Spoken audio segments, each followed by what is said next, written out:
కృష్ణబాబు కాలనీలో జరిగినటువంటి సంఘటనకు సంబంధించినటువంటి అంశాన్ని ఒకసారి పరిశీలిస్తే ఈ పైప్ లైన్ చిన్న పైప్ లైన్ దగ్గర ఒక ఇన్సిడెంట్ అనేది స్టార్ట్ అవటం, అది రాష్ట్రాన్ని కుదిపేసేటటువంటి అంశంగా మారినటువంటి పరిస్థితి ఉంది.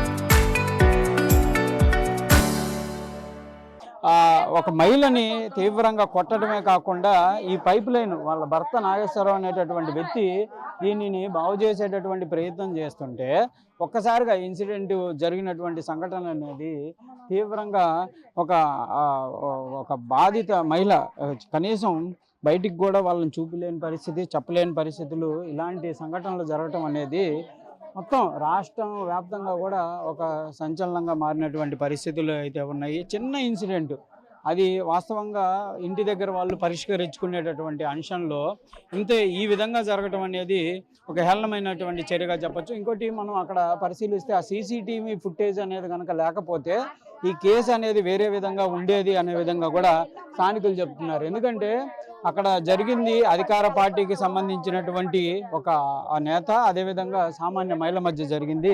ఒకసారి మనతో పాటు మహిళా నేతలు కూడా ఉన్నారు. కన్నా రజనీ ఉంది మేడం, ఈ ఇన్సిడెంట్లో ఆ సీసీటీవీ కనుక లేకపోతే వాళ్ళ పరిస్థితి ఏంటి?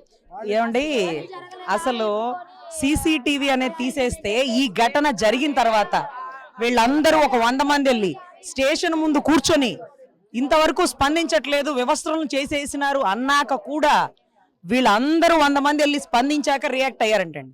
అంటే ఈ ఇన్సిడెంట్ జరిగాక వ్యవస్థలైన మహిళ వెళ్ళినా పోలీసు వాళ్ళు రియాక్ట్ అవ్వాలి. 100 మంది వెళ్ళారు, రియాక్ట్ అయ్యారు అంటున్నారు. గల్లా మాధవి గారు నేను చెప్పాక రియాక్ట్ అయ్యారు అనేది ఆమె చెప్తుంది. సరే, ఇప్పుడు ఒకవేళ గల్లా మాధవి గారు మంచి మనసుతో ఆవిడ రియాక్ట్ అయ్యారు. ఒకవేళ సరిగాని ఎమ్మెల్యే అనుకో అతను ఫోన్ చేసి చెప్పకపోతే గౌరవ్ సిఏ గారు కట్టరా? ఇప్పుడు దారుణం ఏంటంటే ఎమ్మెల్యే గారు నేను చెప్పి కట్టించానంటే ఆవిడ చెప్పకపోతే కట్టరా? అంతేగా, ఆవిడెవరు చెప్పడానికి? బాధితురాలు ఆవేదనతో కంప్లైంట్ ఇస్తే కట్టకపోవడం ఏంటి? గౌరవ్ ఎమ్మెల్యే గారు చెప్తే కట్టడం ఏంటి? ఎమ్మెల్యే మంచిదయ్యి ఉండి కట్టమనింది. అదే ఆవిడ మంచి ఆవిడ కాదనుకోండి, ఆవిడ కూడా ఒక టీడీపీకి సంబంధించి ఒక పెద్దవాళ్ళ తొత్తులు అనుకోండి, ఏంటి చూసి చూడట్టు పోండి పక్కన పడి ఏంటంటే ఇక కట్టరా? అంటే బాధితురాలు ఆవిడే, వ్యవస్థరం జరిగింది ఈ మహిళకు కదా, ఈవిడ పోయి కంప్లైంట్ ఇస్తే కట్టలా. వీళ్ళ సామాజిక వర్గం నుంచి 100 మంది పోలీస్ స్టేషన్ గేట్ బయట రాత్రి 10-11 కూర్చున్నా కట్టలేదట. మరి ఎప్పుడు కట్టారు? ఎమ్మెల్యే గారు ఫోన్ చేస్తే కట్టారు. ఈ సీసీ కెమెరా లేకపోతే ఈ ఘటన జరిగిందో జరగలేదో చుట్టుపక్కల సాక్ష్యాలని పరిగణింపబడవు అంటారు. అప్పుడేంటి ఎవిడెంట్రీ? మీరే దించుకున్నారు, మీరే బట్టలు కూడా తీసుకున్నారు అంటారు. ఇప్పుడు కూడా గౌరవ ఎమ్మెల్యే గారు ఎన్ని రోజులు వాళ్ళని బెయిల్ రాకుండా ఆపగలరు? 6 నెలల, 3 నెలల, 4 నెలల, సంవత్సరమా? ఈ రాష్ట్రంలో ఎక్కడా జరగని దారుణం. ఒక మహిళని పూర్తిగా వ్యవస్థరం చేస్తూ ఒక పావు గంట సేపు ఏ బట్టలు ఆవిడ మీద వేయనీకుండా వేసే వాళ్ళని కూడా వాళ్ళ బట్టలు కూడా చించేసిన పరిస్థితుల్లో ఈ మహిళలు ఒక్కొక్కళ్ళు చూడండి ఎంత ఆయుధాల్లాగా వెళ్ళి తిరగబడ్డారు. ఈ తిరగబడి మళ్ళీ స్టేషన్కి వెళ్ళినా కంప్లైంట్ కట్టలేదట. మరి ఎప్పుడు కట్టారంటే రాత్రి 10కి ఇక్కడి నుంచి 100 మంది స్టేషన్ గేట్ బయట ధర్నా చేసి మీరు ఎప్పుడు కడతారంటే కట్టల. ఏదో మంచి మనసుతో ఎమ్మెల్యే గారు ఫోన్ చేయబట్టి గౌరవ్ సిఏ గారు రియాక్ట్ అయ్యారు. ఆ మంచి మనసు ఎమ్మెల్యే గారికి లేకపోయినా, ఆవిడ చెప్పకపోతే సీఏ గారు కట్టకపోతే అప్పుడు ఏంటి పరిస్థితి? ముందే ఎఫ్ఐఆర్ కట్టుంటే, ముందే రియాక్ట్ అయ్యి ఉంటే ఈ ఘటన జరిగి ఉండే కాదు. ఈ ఘటన జరిగిన తర్వాత కేసు నమోదు ఎప్పుడైనా కానీ 16వ తారీఖు జరిగింది. 17వ తారీఖు వరకు ఎందుకు వాళ్ళని అరెస్ట్ చేయలేదు, వాళ్ళని అరెస్ట్ చూపించలేదు, కోర్టుకు హాజరుపరచలేదు? ఒకటండి, ఒకటి ఏదైతే ఈ కృష్ణబాబు కాలనీ ఏరియా పాపం వారు అనుకుంటున్నటువంటి ఒక బీసీ స్లమ్ కింద పరిగణింపబడ్డారు. ఇక్కడ నుంచి ఏ కేసులు వచ్చినా గౌరవ్ సిఏ గారు కట్టాలా వద్దని ఆలోచిస్తారు.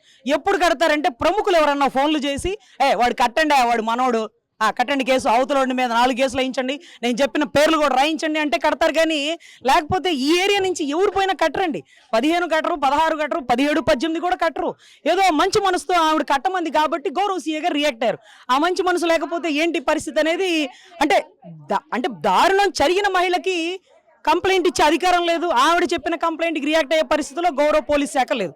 సో ఇక చూడాలి రానున్న కాలంలో అందరు ఎమ్మెల్యేలు ఇలాగే స్పందిస్తారా, స్పందించకపోతే కేసు కట్టరా? సెక్షన్లు ఎలా ఉంటాయి మేడం? కఠినంగా ఉండేటటువంటి అవకాశాలు ఉంటాయా ఏంటి? మొట్టమొదటిగా ఈ సెక్షన్లో ఆవిడ చచ్చిపోలేదు కదండి, ఆవిడ కాలు చేయి ఇరగలేదు కదండి. ఏదో అన్యాయం జరిగింది, ఏదో వ్యవస్థ ఒక పెద్ద మహాకురుక్షేత్రం జరిగిందే ద్రౌపదికి జరిగిన వ్యవస్థ ఘటనకి. ఇంత దారుణంగా ఒంటి మీద నూలు పోగు లేకుండా ఒక మహిళకి జరిగిన ఘటనకి వెంటనే సిఐ గారు స్పందించుంటే గొప్ప మనసుని భావించుండేవాళ్ళు. వెంటనే చుట్టుపక్కల నుంచి 100 మంది అయ్యా మా కేసు కట్టండి అన్న స్పందించుంటే అది కూడా బాగుండు. గౌరవ ఎమ్మెల్యే గారు చెప్పాక స్పందించారు అంటే మరి ఇక చట్టాలు ఎలా ఉన్నాయి, మరి మర్డర్ జరగలేదు కదా, మానభంగం జరగలేదు కదా అని మరి ఎంత మాత్రం వెసులుబాటు ఇస్తారో మేము చూడాలండి. ఇది ప్రధానంగా అయితే మహిళా నేతలు చెప్తున్నారు. ఇంకా ఏం జరిగిందంటే వాళ్ళు అన్నారంట పోలీసులు, దీన్ని ఇంకా 3 రోజుల పాటు బయటికి చెప్పకండి అన్నారంట. అది గౌరవించి వీళ్ళు ఆగిపోయారు. వీళ్ళకి ఏం చెప్పారంటే 3 రోజుల పాటు 4 రోజుల పాటు మీరు ఈ విషయం బయట పెట్టకండి అంటే, స్వతంత్రంగా మనిషి బాధ కూడా బయటకు చెప్పుకోకూడదు, తనకు జరిగిన బాధ కూడా బయటికి చెప్పుకోకూడదు అని వాళ్ళు చెప్పారు. చెబితే వీళ్ళ మర్యాద ఎలాంటిదంటే, ఇంత జరిగినా కూడా వాళ్ళు 4 రోజులు బయటికి చెప్పాలి. ఈ రోజు టీవీలో వచ్చేంత వరకు ఎవరికి తెలియదు. టీవీలో వచ్చిన తర్వాత మేమందరం ఇట్లా వచ్చాం. మరి ఏం ఆ రోజు 15వ తారీఖే చెప్పొచ్చుగా, 15వ తారీఖే బయట పెట్టొచ్చుగా. మరి ఎందుకు బయట పెట్టలే? వాళ్ళు వీళ్ళే చెప్పారు వద్దు పెట్టొద్దు, నువ్వెవరికి చెప్పొద్దు మీరు అని వీళ్ళే చెప్పారంట. కొంతమంది స్థానిక మహిళలతో కూడా మాట్లాడదాం. అంతా మీ కళ్ళ ముందే జరిగింది కదా, ఎట్లా చూసారు? అంతా మా కళ్ళ ముందే జరిగిందండి. ఆ అమ్మాయి మామూలుగా వచ్చారు బైక్ మీద, అప్పుడు స్టేషన్ దగ్గర నుంచే వచ్చారు వాళ్ళిద్దరు అమ్మ కొడుకు. రావడంతో బైక్ దిగలేదు, ఆపను కూడా ఆపలేదు. వాళ్ళు ఆపకుండానే వాళ్ళు అటు నుంచి 4-5 పరిగెత్తుకుంటా వచ్చి ఆ హిజ్రా కూడా ఆ అమ్మాయిని రావడం కింద పడేశారు. కింద పడేసిన తర్వాత లగవనీయలేదు, పైకి లగవనీయకుండా బట్టలు మొత్తం ఇప్పేశారు. ఇప్పేసిన తర్వాత నేను ఆమె దగ్గర ఉన్నాను. ఆమె దగ్గర నేను ఉన్నప్పుడు ఆ బట్టలు కూడా నాయి కూడా లాగపోతే నేను వెనక్కి వచ్చేసాను. మళ్ళీ మా తమ్ముడిని తీసుకొని వచ్చాను నేను. అప్పుడు ఆమెను కాలువలో పడేస్తే మా అమ్మ నేను వెళ్ళి లేపాము.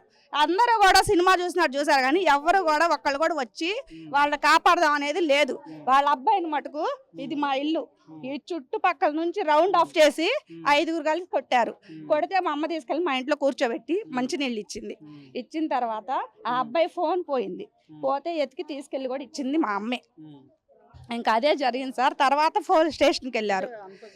ఆ మూర్తి అనే వ్యక్తికి ఇక్కడికి రావడం కానీ మీతో ఎట్లా ఉండేవాడు? అతను ఎట్లా ఉండేవాడు అంతకు ముందు? ఇక్కడికి వచ్చి అంతకుముందు అంతా బాగానే ఉండేవాడు సార్. ఆ అబ్బాయి ఆయన ఎవరి జోలు వెళ్ళేవాడు కాదు. ఆయన బాగానే ఉండేవాడు, ఇల్లు బాగానే ఉండేవాడు. ఆ బోరు ఒక్క విషయంలోనే వాళ్ళిద్దరు కొంచెం గొడవ అయింది. అది ఎప్పుడు అయిందో కూడా ఆ రోజు మాకు తెలీదు. ఆయన తిడుతుంటే మేమందరం బయటకు వచ్చాం. నేనే కంప్లైంట్ పెట్టానని చెప్పేసి ఆయన వచ్చాడు. వస్తుంటే ఆమె ఆయన మీదకి ఎగబడంగానే టీ షర్ట్ చినిగింది. ఇక అదే జరిగింది. ఇంకా అంతకుమించి ఏం జరగలేదు అక్కడ. ఆ రోజు ఇద్దరు కూడా స్టేషన్కి వెళ్ళారు. ఆమె గాజులు గుచ్చుకున్నాయి, ఆయనకి ఎక్కడ గుచ్చుకున్నాయి, ఆమెకు కూడా ఇక్కడ తెగిన తర్వాత స్టేషన్కి వెళ్ళారు. స్టేషన్కి వెళ్తే కేసు కట్ల. ఆ రోజు వాటికి రాత్రే వాళ్ళని అరెస్ట్ చేసి తీసుకెళ్లారు. రాత్రే కేసు ఫైల్ చేశారు. ఇంక ఇదే జరిగింది. ఏం లేదు. యాక్షన్ అయితే 15వ తారీఖు జరిగితే యాక్షన్ అయితే తీసుకున్న మటుకు రాత్రే. ఆ రోజు వరకు ఎవరు కూడా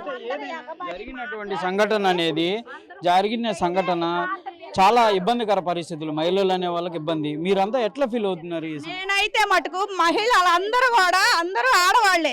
నేనైతే ఇక్కడ వాళ్ళు మనుషులు కాకుండా వాళ్ళ ఇంట్లో ఫ్యామిలీ ఉన్నారు. లేడీస్ని తీసుకొచ్చి కొట్టుకోమనండి, అది తప్పులేదు. ఒక 10 నిమిషాలు కొట్టుకున్న తర్వాత విడదీస్తాం. ఒక హిజ్రాని తీసుకొచ్చి బట్టలు మొత్తం ఉప్పదీసి ఆమెని నగ్నంగా 1 గంట సేపు నుంచోబెట్టి ఎవరు కూడా రానికుండా ఎడంగా తీయలేని పరిస్థితి.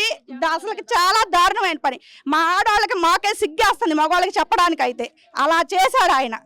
ఆయన్ని ఎంత నిమిషంలో కొట్టచ్చు మేము, కానీ మా మీదే అసలుకి విరుచుకుపడి మీరేమయ్యారే లంజల్లారా మీరు పగలల్లా అని చెప్పి మా మీద ఇష్టం వచ్చినట్టు మాట్లాడి అసలు మాకు ఏడుపచ్చలా చేశాడు. అందుకని నేనైతే ఈ విషయంలో కొట్టుకొని, అది సహజం, ఆడవాళ్ళు అనేది మగవాళ్ళు అనేది కొట్టుకుంటారు, ఎక్కడైనా చూసాం. ఈ ఒక హిజ్రా అనేవాడు వచ్చి ఆ బట్టలు మొత్తం విప్పేసి ఆమెని నగ్నంగా 1 గంట నుంచోబెట్టేసరికి ఎంతో బాధగా వేసి, నాకైతే ఆ రోజు నుంచి ఇదే మా ఇల్లు అండి, మేము నిద్ర కూడా పోవట్లేదు. ఆ అమ్మాయికే ఈ రోజు జరిగింది, రేపు ఎవరికైనా జరగచ్చు ఇదే. అందుకని చెప్పేసి నేను ఈ విషయం మీద అయితే అసలుకి మామూలుగా మీరు ఎప్పుడు చూడలేదు. అసలు ఇక్కడోడు కాదు వాడు. ఆ హెజ్రాయన్ అయితే మేము ఎప్పుడు చూడలేదు. ఆయన్ని తెనాల నుంచి పిలిపించాడు, వాళ్ళ చెల్లెలు కొడుకంట. నేనైతే చూడటం ఫస్ట్, ఇప్పుడే. ఆయన్ని ఎప్పుడు చూడలా. జరిగిన సంఘటన ఇప్పుడు 3 రోజులు అవుతుంది. అధికార పార్టీ వాళ్ళు వచ్చారా? మీకు ధైర్యాలు చెప్పే ప్రయత్నం జరిగింది? వచ్చారండి, చెప్పారు, ధైర్యం చెప్పారు. ధైర్యం చెప్తే మాది పోయింది, వచ్చేదైతే కాదు. ఆమె ఏదైనా మానం పోయిన తర్వాత ఆమె సచ్చి బతికున్న శవంలాగుంది. ఇప్పుడు ఆమె ఎవ్వరికి బయటికి వచ్చి మొహం చూపించుకోలేని పరిస్థితి. అదే వాళ్ళ అబ్బాయిని కూడా అలా కొట్టి, అదే ఆ స్థానంలో కూతురు కనుకుంటే అలాగే చేసేసేవాళ్ళు. ఆ అబ్బాయి అదృష్టం బాగుండి అబ్బాయి అయ్యి ఉన్నాడు, అమ్మాయి అయితే అలాగే చేశాడు. ఆ స్థానంలో మళ్ళీ వాళ్ళ ఆయన లేడు అక్కడ, వాళ్ళ ఆయన్ని కూడా అదే పరిస్థితి చేసేవాళ్ళు. అందుకని చెప్పేసి వాళ్ళకి సపోర్ట్ గా మహిళలు ఎవరు వచ్చినా వాళ్ళని అదే చేసేవాళ్ళు. అసలు నేనే తీసానండి, నేనే తీసాను. నా మీదకే చేయేస్తే నేను వెనక్కి వచ్చేసాను. ఇప్పుడు ఎంతమంది బట్టలను ఉపదిస్తాడు? సరే, ఆ భయం వేసి నాకే వేసి అలాగే చేస్తాడు అని వచ్చేసా. ఎంతమంది మగవాళ్ళు కానీ ఆడవాళ్ళు కానీ ఎవరు కూడా రెస్పాండ్ అవ్వలేదు. అంత ఇన్సిడెంట్ జరిగి అంత గొడవ జరుగుతుంటే పోలీసులు డైలీ తిరుగుతూ ఉంటారు కదా, ఎవరు ఇక్కడికి రాలేదు ఆ టైంలో? ఆ టైంలో అయితే పోలీసు వాళ్ళు అయితే ఎవరు రాలేదండి. ఆ రోజు జరిగిన తర్వాత 9:20 నిమిషాలకో ఏమో జరిగింది. అది కనీసం 11:30, 12 వరకు ఈ గొడవే జరిగింది. తర్వాత కానిస్టేబుల్ గారు వచ్చి తీసుకొని వెళ్ళారు వాళ్ళని అయితే తీసుకెళ్ళలేదు. ఎమ్మటే యాక్షన్ అయితే తీసుకోలే. ఆ రోజు నైట్ ఎందుకు తీసుకోలేదు యాక్షన్? అది నేను అడుగుతున్నాను. మహిళలంతా ఏం కోరుతున్నారమ్మా? మీకు భద్రత ఇప్పుడు మీ మీదే జరగచ్చు, రేపు ఈ పోలీసులను కానీ ప్రభుత్వాన్ని ఏం కోరుతున్నారు? ఇలాంటి మా కాలనీలో ఇప్పుడు మేము ఇక్కడికి వచ్చి 30 సంవత్సరాలు ఏమవుతుందండి ఇచ్చి అసలు ఇలాంటి నేను అసలు ఇప్పుడే చూడటం, ఇలాంటి కొట్టుకోవడం అనేది ఏదైంది అది వేరే విషయం. తర్వాత ఎప్పుడు అసలు బయటికి రాకుండా ఎవరు వచ్చినా సరే మీకే ఇదే శాస్తి, మిమ్మల్ని కూడా ఇదే చేస్తాం అని చెప్పేసి ఆ రోజు విధంగా చేశారు. మరి ఇంకెవరు కూడా భయానికి గురయ్యారు చెప్పు.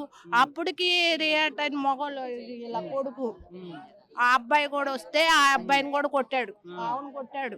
కొట్టినా సరే ఆ అబ్బాయి 9-10 మంది దాకా వచ్చారు సార్. వచ్చి వాళ్ళు ఇష్టం వచ్చినట్టు చేశారు. చేసి ఇట్టాగే ఉన్నాం. ఎవరు వచ్చినా కానీ లంజలు అంటున్నాడు, కొడుతున్నాడు. వచ్చిన వాళ్ళని కూడా కొట్టి ఇది చేస్తున్నాడు. అది బట్టలు కూడా ఇప్పేస్తాం అంటున్నాడు. ఎవరికి వచ్చినా ఇదే శాస్తి. ఇది ప్రధానంగా అయితే స్థానికులు కూడా తీవ్ర ఆవేదనకు గురవుతున్నటువంటి పరిస్థితులు. జరిగినటువంటి సంఘటనలను ఎవరు ఆపలేకపోయాము, ఎందుకంటే అందరూ వచ్చిన ప్రతి ఒక్కళ్ళ మీద కూడా ఇదే పరిస్థితి. నిజంగా ఆ మహిళకి కనుక అబ్బాయి ఉన్నాడు కాబట్టి సరిపోయింది, కానీ ఒకవేళ ఆ అమ్మాయి అయి ఉంటే ఆ అమ్మాయిని కూడా అదే విధంగా చేసేవాళ్ళు అనే విధంగా కూడా స్థానికులు అయితే తీవ్ర ఆవేదన వ్యక్తం చేస్తున్నారు. కంపల్సరీగా ఇలాంటి సంఘటనలు రానున్న రోజుల్లో జరగకుండా ఉండాలంటే సీరియస్ యాక్షన్ ఉండాలనేది వాళ్ళు కోరుతున్నటువంటి పరిస్థితి. కెమెరామెన్ మనోజ్తో సాయి శంకర్, గుంటూరు నుంచి.